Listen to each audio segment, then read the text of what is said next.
ഒരുപാട് പേര് പറയുന്നൊരു വാക്കാണ് ന്യൂ ജനറേഷൻ എന്നുള്ളത്. ശരിക്കും ഇപ്പോഴും ആരോടും ചോദിച്ചു കഴിഞ്ഞാൽ വ്യക്തമായ ഉത്തരം ആർക്കും പറയാനില്ല എന്താണ് ന്യൂ ജനറേഷൻ എന്നുള്ളത്. അപ്പോൾ ഞാൻ മനസ്സിലാക്കുന്ന ഒരു കാര്യം, എല്ലാ സമയത്തും ന്യൂ ജനറേഷൻ എന്നുള്ള ഒരു ടേം ഉണ്ടായിട്ടുണ്ട്. പക്ഷേ ഈ അടുത്ത കാലത്ത് കുറച്ചധികം യങ്സ്റ്റേഴ്സ് മലയാള സിനിമയിലേക്ക് വരികയും അവരെടുക്കുന്ന സിനിമകളെല്ലാം ഓടുകയും, അല്ലെങ്കിൽ മലയാള സിനിമയിൽ വളരെയധികം യങ്സ്റ്റേഴ്സ് വന്നൊരു ഏരിയ ഈ അടുത്ത ഒരു 3-4 വർഷമാണെന്ന് ഞാൻ വിശ്വസിക്കുന്നു. അതുകൊണ്ടായിരിക്കാം ന്യൂ ജനറേഷൻ ഇപ്പം ആ ഒരു ടേം ഇത്രയും ഫെമിലിയർ ആയത്.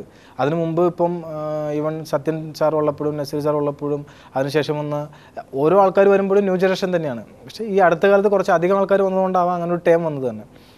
അങ്ങനെ നോക്കുമ്പോൾ ഞാനും ഒരു ന്യൂ ജനറേഷൻ്റെ വക്താവായിരിക്കാം മേ ബി. എൻ്റെ കൂടെ വർക്ക് ചെയ്ത എല്ലാവരും യങ്സ്റ്റേഴ്സ് ആയിരുന്നു, ആർട്ടിസ്റ്റിലും ടെക്നീഷ്യന്മാരിലും എല്ലാവരും. അങ്ങനെ നോക്കുമ്പോൾ ഇതൊരു ന്യൂ ജനറേഷൻ സിനിമയാണ് എന്ന് വേണമെങ്കിൽ പറയാം. പക്ഷെ അതല്ലാതെ വിഷയത്തിലേക്ക് വരുമ്പോൾ, നമ്മളൊരു സബ്ജക്റ്റ് ഹാൻഡിൽ ചെയ്യുമ്പോൾ അതിലെങ്ങനെയാണ് ഒരു new generation old generation classification എന്നുള്ളത് എനിക്കറിയില്ല. ഇപ്പോൾ ന്യൂ ജനറേഷൻ എന്ന് പറഞ്ഞ് നിൽക്കുന്ന താരങ്ങൾ ആരെയെന്നൊക്കെ ചോദിച്ചു കഴിഞ്ഞാൽ ഈ അടുത്ത കാലത്ത് വന്ന എനിക്ക് തോന്നുന്നു ബാലേന്ദ്രൻ സാറൊക്കെ ന്യൂ ജനറേഷൻ്റെ വക്താവായിട്ടാണ് കണക്കാക്കുന്നത്. അദ്ദേഹം എത്രയോ സീനിയറായിട്ടുള്ള ആർട്ടിസ്റ്റാണ്. അപ്പം ഒരിക്കലും അങ്ങനെ ക്ലാസിഫിക്കേഷൻ ചെയ്യാൻ പറ്റുമെന്ന് എനിക്കറിയില്ല. പക്ഷെ നമ്മൾ ചെയ്തത് ശരിക്കും ഒരു സിനിമ എന്നുള്ളൊരു കോൺസെപ്റ്റിലാണ്. പിന്നെ ഇതൊരു ഫാമിലി സബ്ജക്റ്റ് ആണോ, യങ്സ്റ്റേഴ്സിന് വേണ്ടിയുള്ളതാണോ എന്ന് ചോദിക്കുമ്പോൾ ഉറപ്പായിട്ടും ഈ സിനിമ എൻ്റർടൈൻ ചെയ്യുന്നത് കൂടുതലും യങ്സ്റ്റേഴ്സിനെ ആയിരിക്കും. ഇതിൽ പിന്നെ ഫാമിലിനെ ഒരിക്കലും എൻ്റർടൈൻ ചെയ്യിക്കാൻ പറ്റില്ല എന്ന് നമുക്ക് പറയാൻ പറ്റില്ല. ഒരു അച്ഛൻ, അമ്മ, മുത്തശ്ശൻ അങ്ങനെയുള്ള ഒരു സിനിമകളാണ് ഫാമിലി സബ്ജക്റ്റ് എന്ന് നമുക്ക് ഒരിക്കലും പറയാൻ പറ്റില്ല. യങ്സ്റ്റേഴ്സ് മാത്രമുള്ള സിനിമയും ഫാമിലിക്ക് സുഖമായിട്ട് പോയിരുന്ന് കാണാം. ഈ സിനിമയിൽ ഒരു രീതിയിലും ഫാമിലി കയറാതിരിക്കാനുള്ള ഒരു രീതിയിലുള്ള പ്രശ്നങ്ങളുള്ള സിനിമയല്ല സെവൻത്ത് ഡേ. സെവൻത്ത് ഡേയിൽ മോശമായിട്ടുള്ള ഡയലോഗുകളോ സീക്വൻസുകളോ ഒന്നും തന്നെയില്ല. ക്ലീൻ യു സർട്ടിഫിക്കറ്റ് കിട്ടിയൊരു സിനിമയാണ് സെവൻത്ത് ഡേ.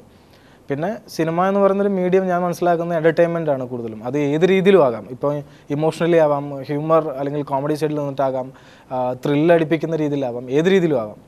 സെവൻത്ത് ഡേ കൈകാര്യം ചെയ്യുന്നത് ഒരു ത്രില്ലർ ജോണറിലുള്ള എൻ്റർടൈൻമെൻ്റ് ആണ്. അത് 100% ചെയ്യാൻ പറ്റിയിട്ടുണ്ടെന്നാണ് വിശ്വസിക്കുന്നത്. ഇന്ന് മലയാളത്തിലുള്ള ഓൾമോസ്റ്റ് എല്ലാവരും കണ്ടു കഴിഞ്ഞു എന്ന് ഞാൻ വിശ്വസിക്കുന്നു.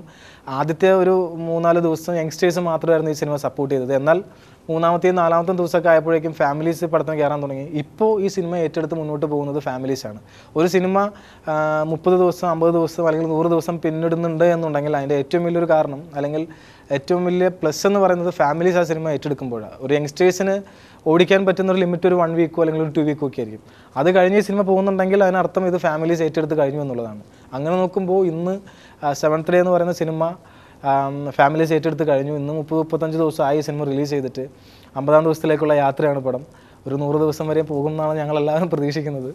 അപ്പോൾ ഇതൊരു ന്യൂ ജനറേഷനാണോ ഓൾഡ് ജനറേഷനാണോ എന്ന് ചോദിച്ചു കഴിഞ്ഞാൽ വ്യക്തമായ ഉത്തരവില്ല. ഇത് എല്ലാ ജനറേഷൻകാർക്കും ഇഷ്ടപ്പെടുന്ന ഒരു സിനിമയായിരിക്കും എന്നാണ് ഞാൻ മനസ്സിലാക്കുന്നത്. ഒരു പരിധിവരെയും ഞാൻ ഈ സിനിമ പ്ലാൻ ചെയ്യുന്ന സമയത്ത് പൃഥ്വിരാജിന് നല്ല സാലറി വാല്യൂ ഉള്ള അല്ലെങ്കിൽ ബിസിനസ് നിൽക്കുന്ന സമയത്താണ് ഈ സിനിമ പ്ലാൻ ചെയ്യുന്നത്. അന്ന് ഈ സിനിമയുടെ ബഡ്ജറ്റും ഇതിൻ്റെ ബിസിനസ്സും വെച്ച് കാൽക്കുലേറ്റ് ചെയ്യുമ്പോൾ കമ്പാരിറ്റീവ്ലി മോശമല്ലാത്തൊരു ബിസിനസ് നടക്കുന്ന സിനിമയായിരുന്നു സെവൻത്ത് ഡേ.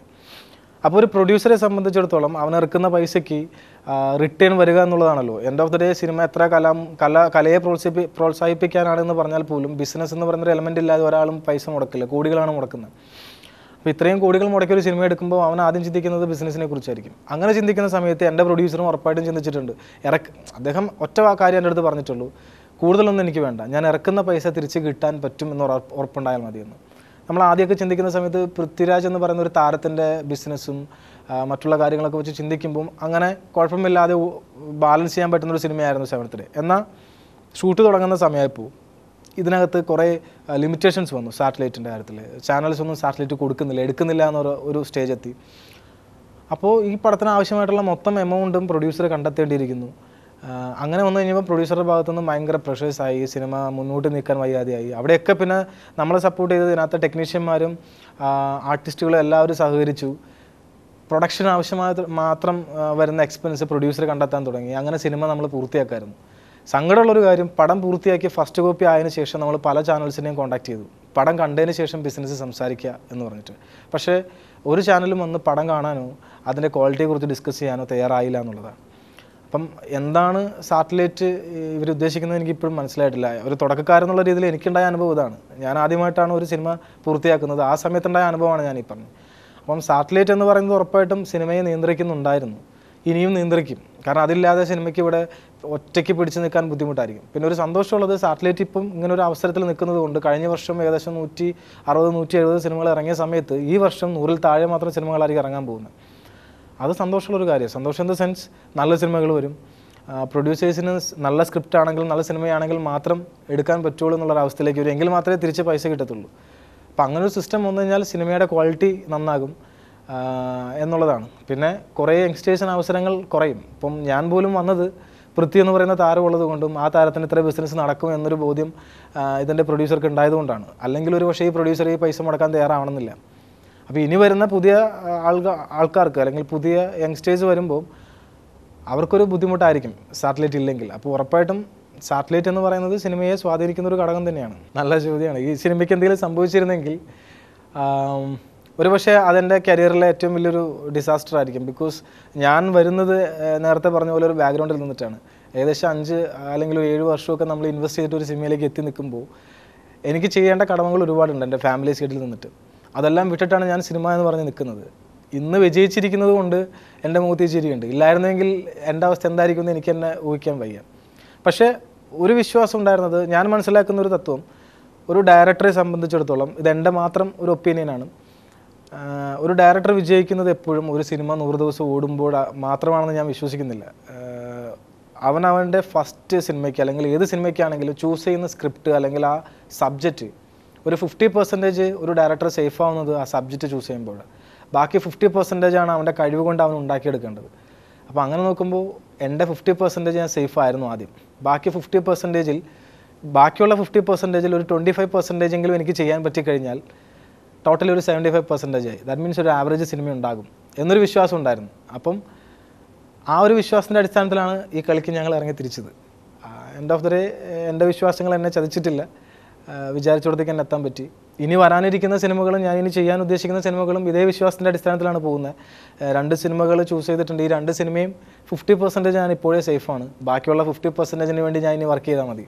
7th ഡേ തുടക്കത്തിൽ ഒരു 50% ഞാൻ ചൂസ് ചെയ്ത സ്ക്രിപ്റ്റ്, ബാക്കി 50% കംപ്ലീറ്റ് ആവണമെങ്കിൽ ഇതിനകത്ത് ചേരേണ്ട ചേരുവകളായിട്ടുള്ള എല്ലാ ഡിപ്പാർട്ട്മെൻറ്റും ഒരേപോലെ വർക്ക് ചെയ്യണം.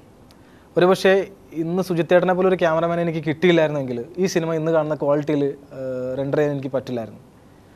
അതുപോലെ മ്യൂസിക് ഡിപ്പാർട്ട്മെൻറ്റ്, ദീപക്കേട്ടൻ ചിലപ്പോൾ എനിക്ക് വേറെ ആൾക്കാരായിട്ടുള്ള പരിചയക്കുറവ് മൂലമായിരിക്കാം, ഞാൻ കണ്ടതിൽ വെച്ച് നല്ലൊരു ബ്രില്യൻ ടെക്നീഷ്യനാണ് ഇവരെല്ലാവരും. അവരെല്ലാവരും കറക്റ്റായിട്ട് നല്ല ഔട്ട് തന്നതുകൊണ്ടാണ് ഇന്ന് കാണുന്ന 7th ഡേ ഉണ്ടായത്.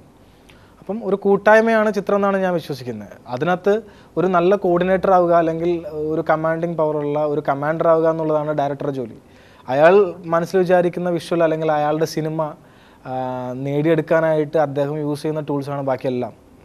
അപ്പം ഇതിനെല്ലാം കറക്റ്റായിട്ട് കൂട്ടി യോജിപ്പിക്കാൻ പറ്റുന്ന നല്ലൊരു കോർഡിനേറ്റർ ആയിരിക്കണം ഡയറക്ടർ എന്നാണ് ഞാൻ വിശ്വസിക്കുന്നത്. അപ്പം ആ കൂട്ടത്തിൽ നിന്ന് വർക്ക് ചെയ്യുമ്പോൾ കിട്ടുന്ന ഒരു ഔട്ട്പുട്ടായിരിക്കും സിനിമയുടെ ഔട്ട്. സോ ഒരു കൂട്ടായ്മയുടെ വിജയമായിരിക്കും എപ്പോഴും സിനിമ. അടുത്ത 2 പ്രോജക്റ്റ് ഉണ്ട്. അതിൽ ഒന്ന് എൻ്റെ ഫ്രണ്ട് തന്നെയാണ് സ്ക്രിപ്റ്റ് എഴുതുന്നത്, മറ്റൊന്ന് ബിജു ബെർണാഡ് എന്ന് പറഞ്ഞിട്ട് എൻ്റെ ഒരു സുഹൃത്താണ്.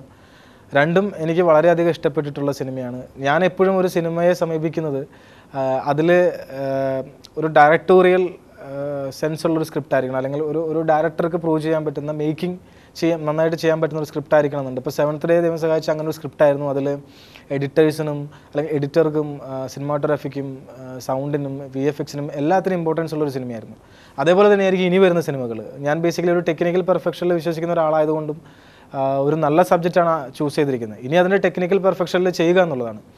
അത് ചെയ്യണമെങ്കിൽ എല്ലാ ഡിപ്പാർട്ട്മെൻറ്റും ഒരേപോലെ വർക്കൗട്ട് ആവണം. അപ്പോൾ അതിനൊരു സ്പേസ് ആ സ്ക്രിപ്റ്റിൽ ഉണ്ടാവണം. അപ്പോൾ ഈ ഇപ്പോൾ ചൂസ് ചെയ്തേക്കുന്ന 2 സ്ക്രിപ്റ്റും ആ സ്പേസ് ഉള്ള സ്ക്രിപ്റ്റാണ്. പിന്നെ 2 ജോണറുള്ള സ്ക്രിപ്റ്റാണ്.